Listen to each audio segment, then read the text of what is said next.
Look, I know you've seen the videos. The Flash Season 7 is the worst one yet. The Flash Season 7 is unwatchable. The Flash Season 7 is worse than you remember. Hell, even the tragic downfall of The Flash. And yes, I am here to add on to the pile, but I guess the real question is, do I have anything new to add? Well, maybe. I don't think this season is actually terrible. There are elements I do like a lot, but I do think this season is really, really stupid. It's kind of insane that the writer's room that produced one of my favorite seasons of the show, Season 6, ended up producing such a broken mess of a season like Season 7. Half of it I've already talked about in another video, so if you want to go ahead and watch that, go ahead. I talk about the first storyline of the season, so I won't be diving into that one too much here. But before any of that, I'm going to dive into every episode of the season and give a brief 1 to 2 sentence review and score. After that, I'll take the video in a more non-linear direction, breaking down all of the stupid shit that this season puts you through. Ready? Let's go. A genuinely surprising and touching farewell to the character of Harrison Wells and a pretty solid start to the season. It takes about halfway until the episode gets like a good premiere, but it's still a fun time. 8 out of 10. This episode is extremely cool. Smart Barry is really fun, Frost getting super speed is stupid, but in a good way, and the resolution to getting Iris out of the mirror was extremely satisfying. 9 out of 10. This episode is a good analogy for the season as a whole. It has an extremely sloppy opening half, and then a pretty fun, if not somewhat poorly written second half. I do kind of like the resolution of the Mirrorverse arc, so it's gonna get a 6 out of 10. You know, it's a pretty solid episode about grief and getting over trauma until the big CGI monster shows up at the end and kills the villain of the week unceremoniously. The only episode of this arc worth a damn. Fun villains, solid action scenes, and a great climax. It is quite literally all downhill from here. 8 out of 10. Chester, my beloved. Also, why the fuck is Iris treating a cosmic force of nature like a person? Can she not see that this bothers Barry? The Cisco and Chester stuff is fun and Dion's cool, so I'll go ahead and give it a very light 7 out of 10. So hot. So hot here. I hate Frost. More on that in this video. 4 out of 10. This episode is extremely pointless. The storyline is pointless. It wastes 2 episodes. The final 2 minutes of this episode are cool, and that's absolutely it. Probably like a 5 out of 10. One good scene and one good VFX shot don't make a pointless filler episode full of stupid arguments and boneheaded logic good. This is one of the biggest changes of an opinion I've had since the last video, but this is not a very good episode. 6 out of 10. The episode where Barry is an asshole, Cisco gets punched by a strength force user and walks it off, and the characters fucking die at the end. 5 out of 10. The episode where the characters come right back at the start, hide from the Speed Force inside the Speed Force, fight the Speed Force, and then almost destroy the world. Makes sense? No? Not to me either. 5 out of 10. The best episode of the season. Fun, amazingly campy, satisfying goodbye to Cisco, and that breakdancing scene is unironically good. I will fight to the death to defend that scene. 9 out of 10. Solidly fun villain of the week story. I really missed these when the Flash wasn't so marred and convoluted in its own storyline and could have some semblance of fun. It's also got some pretty good character work for Cecile. 8 out of 10. This might be the single most nothing episode of the entire show. I cannot recall a single detail from it other than there's some cool VFX at the end. 5 out of 10. Hey, that Godspeed guy's back. Oh shit, there's 4 of them? What the hell's going on? Yo, that fight was really cool. Why the fuck is Chillblaine here? 7 out of 10. Diggle adds so much, yet so little to this episode. Why does Allegra's sister die randomly halfway through? Why the fuck is Kristen Kramer a character here? Yo, why is this episode still kind of cool? There's a lot of cool Godspeed stuff, there's a lot of cool action scenes. It overall equals out to a pretty good episode, despite the fact that it is such a clobbered, broken mess. 8 out of 10. Finally, some good fucking food. Bart and Nora are awesome, the Speedster Civil War is super fun, and I really dig the climax. Also, Jay Garrick is such a fun character that he just makes the episode so much better. It has some awesome Flash family fights, Godspeed is stupid in a good way, and the final lightsaber fight is just the same. Much like the breakdancing fight, I will fight to the death to defend this. And that final Thawne and Barry scene, absolutely epic. 8.5 out of 10. Cool, now that I've talked about all 18 episodes of the season, you know my opinions on the episodes apart. Let's talk about the season and all the stupid shit it does, starting with the first 3 episodes, which is the final 3 episodes of the second arc of season 6, entitled Reflections and Lies. Honestly, there's not a lot of stupid here. Sure, the Frost getting super speed shit is kind of stupid, but that was really fun. That's the thing about this video. They're stupid in a good way, and then they're stupid in a bad way. I'll be talking about both, and the stupid in a good way is a perfect way to explain Speedster Killer Frost. Does it make much sense? No. Is it fun to me? Absolutely. Stupid in a bad way is how some way Eva is a mirror clone. Even though as a mirror clone, she wouldn't have had the mirrorverse sickness that humans get, but she clearly said that she went through it in season 6. Also, the way they reboot the Speed Force is really not good. I love love the idea of the Wells having to die to reboot it, and I don't mind Barry and Iris working together to reboot it, but doing both back to back really feels redundant. Also, it makes complete sense how they do bring the Speed Force back, but then they muddle it and talk about the power of love. Literally, it's like the show wants to get clowned on. It's also stupid how they turn a compelling enough villain, a woman harmed and upset by her husband neglecting her and not saving her from the Mirrorverse, into the generic woman crazy trope. It just kind of bothered me. Thankfully, there's still some fun action here, and the finale is really fun, even if it's a bit messy. The first 2 episodes feature some amazing moments, whether it's Super Smart Barry being really awesome, or the death of all the Welleses. It's just pretty good. Overall, it's just a really middling into an arc that I still enjoy. I just wish it were executed better. Luckily, most of Season 6 does remain a bit unscathed by this for me. I still really like that season. Now let's move on to the single worst storyline the show has ever tackled: God Complex. I've already talked at length about this in another video, although my thoughts have changed a bit as I've rewatched it. They've gotten a lot more negative, so go watch that video if you want some in-depth thoughts, but watch this one if you want to know some changes. I already talked about how an episode like Timeless has gotten worse for me, and just overall I feel like the arc is a lot more messy when binged. So let's go ahead and get started. The forces make absolutely no sense. Are they people who have been chosen like Barry and Wally to have powers, or are they avatars like Nora? They seem to insinuate that they were chosen since they were ordinary people before the forces got created, but Barry didn't become an avatar, so what the hell is even going on? Usually I wouldn't nitpick this kind of stuff, but when I'm supposed to emotionally connect to these characters, you need to explain if they're even still people. On top of that, half the force's powers make no sense, and the entire storyline just unravels the more you think about it. The finale of it literally has twists that immediately get untwisted. The emotional core of the entire storyline is also not good, which leads me to not give a single shit about it in the long run. Everyone dies. No wait, Sight created a vision that made it look like they did. Iris destroys something that can kill the Speed Force. Never mind, it was another Psych vision. The Speed Force isn't really the villain. No wait, she is. No wait, the forces are gonna rip apart the Earth. And now you have to bring them together? What is even going on? Not to mention that the subplots this entire season are horrible, but especially in this storyline. I've already made a video on Killer Frost, but Frost this season gets such a terrible plot. She separates from Caitlin in a plot that makes no sense, but then she goes to prison for 2 fucking days and gets out.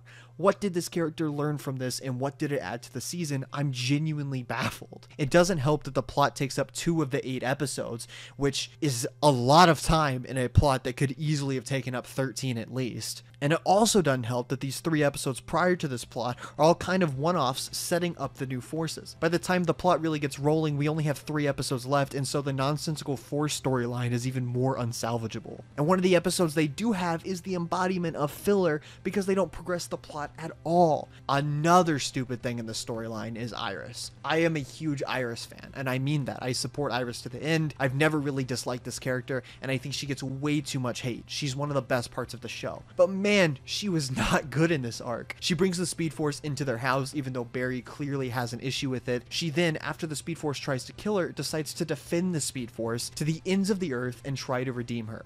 It makes no sense, and Iris is just such a poorly written character throughout the entire arc that it's even hard to attempt to be on her side. The Speed Force as a villain would have also been so cool, but they fucked it up. She just sucks here. Are there good things about this arc? Sure. I like all the Force characters except for the Speed Force, particularly Psych. He was really awesome. Dion's cool too, and he's grown into a dope recurring character in Season 8. I think the visuals, aside from Fuerza, are really cool, and the climax of the arc, while narratively incomprehensible, was really fun from a visual standpoint. The first 3 episodes are also pretty good to decent. I only really like and recommend episode 5, Fear Me, but the Central City Strong and the one with the 90s are still fun episodes of the arc and show that it really did have potential. I give the storyline as a whole a light 5 out of 10. I think it's incomprehensible, boring, and just overall easily the worst single storyline the show has ever attempted to cover. Again, go watch the video on it if you want a more deep understanding of my thoughts on this, but let's go ahead and dive into the interlude. There's really not that much stupid in the interlude, if I'm being honest. Really, I think the stupidest part of it is that it exists. I get they wanted to have some one-off episodes, and I really appreciate them after having so many episodes dedicated to an arc, but I feel like with only 18 episodes, this wasn't the right path to take. I mean, if we look back at season 6 and how it handled it, episode 10 set up Mirror Master, sure, and the episodes did have a lot of setup for the arc, but the vast majority of episodes 11 through 15 of season 6 act as their own little interlude. 11 is an Amunet Black episode, 12 is setting up Sue Dearborn, 13 is Super Speed Monkey, and 14 and 15 deal with both the death of the Speed Force and the return of Eobard Thawne. Not much about the actual arc is dived into until episode 16. Truthfully, I feel like this interlude should have been the same way.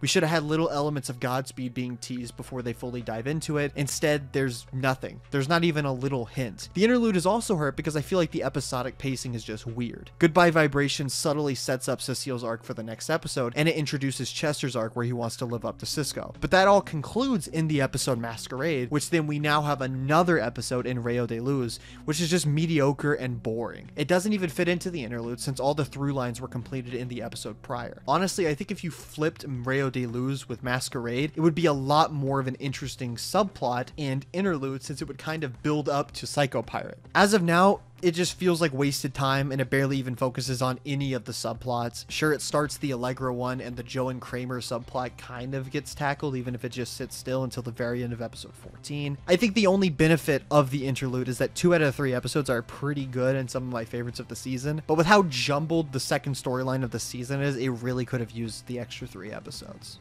Speaking of the next storyline, let's dive into that. Godspeed Imperative. The Flash has finally done it. It's paid off its longest running storyline in a long time. Godspeed. A character set up since, truthfully, season 5 episode 18, but fully teased this time around as far back as season 6 episode 1. The show has finally given us the Godspeed storyline we've all wanted in all of its glory. In all of its 4 episode glory. Why?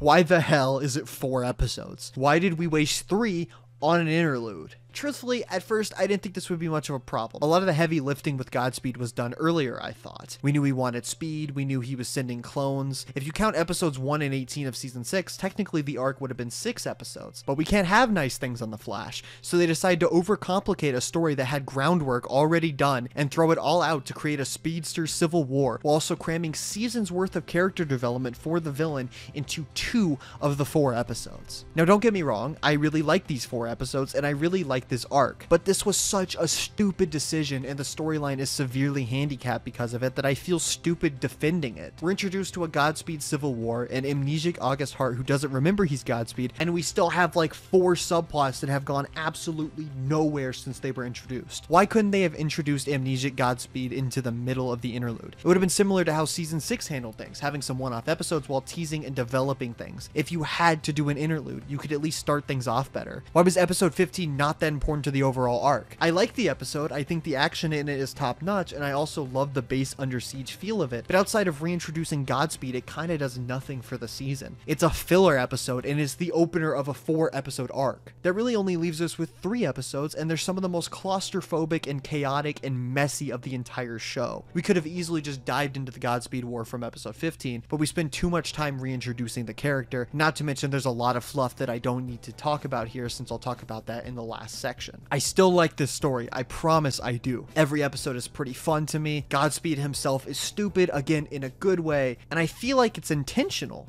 Godspeed is pure camp and I love it. If it wasn't intentional, then Eric Wallace simply just lacks any type of self-awareness and probably shouldn't be writing a television show. I hope that's not the case because I like a lot of things he's done with the show, but man, if he actually wanted me to take Godspeed seriously, someone needs to give him a talking to. The bulk of the good stuff is really only in the final 2 episodes of this arc, the Heart of the Matter 2-parter, and it's pretty good. I really dig it. Getting to meet Bart and Nora is awesome. I love the action scenes. Jay Garrick being back is awesome, and I honestly really like how the Godspeed storyline finishes. It's still too much to chew on, but I think it finally reaches a point where I can breathe a bit. The finale even holds a really neat moral dilemma. The Godspeed war will continue to tear the city apart unless Barry gives August organic speed to make him a true speedster, in which case he'll take the clones back into him and they'd only have to fight one Godspeed. It's a cool idea to have the team choose between creating a mega powerful supervillain or taking their chances with an army that they've already shown they can almost stop. Now we get into a bit more stupid, but it's a good kind of stupid.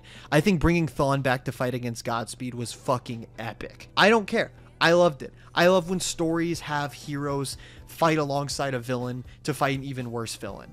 And I really enjoyed this. And the lightsaber fight, like I mentioned, is so stupid, yet it's so epic. And it's just really well choreographed as well that I don't care what anyone says, it went hard. Now that being said, while I feel like the story is at its best in these 2 episodes, there's still a lot of issues with how little time we have. How the hell did Godspeed fracture himself in time? He said that's what caused memory issues, and I guess that's what created the clones, but why did he do that? When did he do that? Is that when Nora and Bart chased him back in time? Maybe? Why did they all talk in drone speak? How did they talk in drone speak? Why did some of the clones have a different voice actor than other clones? Why didn't they all have August's voice if they were split, like fractured pieces of him in time? Like, the show just does shit, and you know, sometimes I can roll with it, but other times I have no fucking clue what's going on. The show even skims past Thawne's return. Like, I understand how the Speed Force gave Thawne a new body after he became negative tachyons in season 6. It's a really cool way to streamline Thawne and give him a true reason to look like Wells. But I know that because I'm a fucking nerd. Does my 49-year-old father who watches every single episode of once and never again remember season 6, episode 15? Probably not. These things really do hurt the arc. So yeah, the storyline is definitely fun. There's a lot of cool character moments in it. I like the Godspeed War. I love Nora and Bart. The action is sick, Jay is really cool, and the stuff they do with Barry and Thawne in the finale is some of the best in years. It genuinely redefines their storyline going forward, and I won't talk about it now because that's in another video, but what they do with it in the first half of season 8 is really, really cool. While it was fun, I can't say that I love it. I think I'd give it a very light 8 out of 10, maybe close to a 7, mainly because I think every episode of it is kind of messy, but still really fun. I try not to think too hard of my score on this arc because it's a complete mess and it's not that well written, but every time I watch it, I really just enjoy it in a whoosh, pow, bang way. Just, it's a nice semi-return to form after the complete incompetence of the Forces arc. Now there's only one more thing to talk about before this nightmare can end. The subplots. The Flash Season 7 contains the worst subplots of the entire show. Whether it's Frost and Caitlin splitting up and Frost going to jail, Joe West and Kristen Kramer's Law and Order parody, or Allegra and her sister who dies off screen, not a single one of these is good. Season 6 does this cool thing where every subplot matters to the main plot. Iris investigates meta trafficking in the first half, that's tied to Black Hole. Ralph is looking for Sue, Sue is tied to Black Hole. The entire Bloodwork arc, it's how Eva escapes from the mirror. Nash seeing all the different Welleses after Crisis, that's how they bring back the Speed Force the first time. All these disconnected elements collide into a main story in such a cool way that it feels so thought out. Season 7 does the complete opposite thing, where every piece of the puzzle is segmented and thrown aside from the other, leading to every piece feeling incredibly disjointed and hard to follow. Kristen Kramer and Joe's story might be the worst fucking thing in existence. Kramer is a terrible cop and she's a horrible person and continues to do things that hurt people out of a personal vendetta, and yet Joe West not only quits the Force allowing her to become captain, but fucking helps her and continues to call her a good cop. What? And then it turns out that she's a metahuman who can copy meta abilities, and we see her get super speed. But it doesn't even make sense, because the Godspeed clones aren't real metas. So how does she copy their speed? It's artificial, it's from velocity. They even say that they can't use metahuman dampeners on the Godspeed clones or Godspeed himself because he has artificial speed. So like, how'd she copy the dark matter if there is none?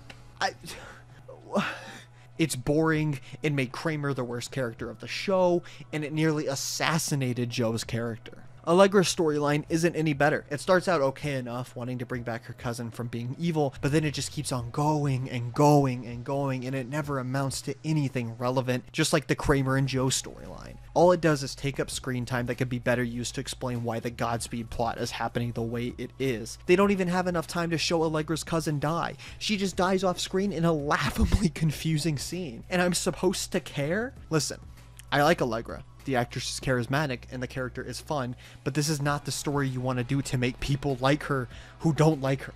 I almost changed my mind into not liking her during this. The worst part is the season seems dedicated to making sure these storylines all end in the finale. Why couldn't they have put these subplots in the interlude? It would have allowed them to tell the story in a confined set of episodes. The Joe and Kramer storyline could have completed in the interlude, but instead Joe sits with his thumbs up his ass the entire interlude. Also, just fuck Chillblaine. Everything about that quote-unquote romance with him and Frost, none of it.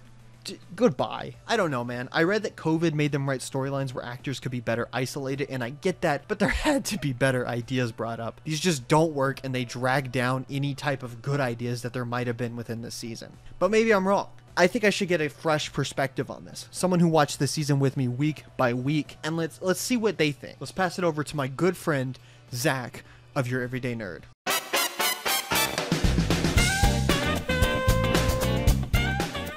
Hey Jay, how's it going, man? The Flash season 7 fucking sucks.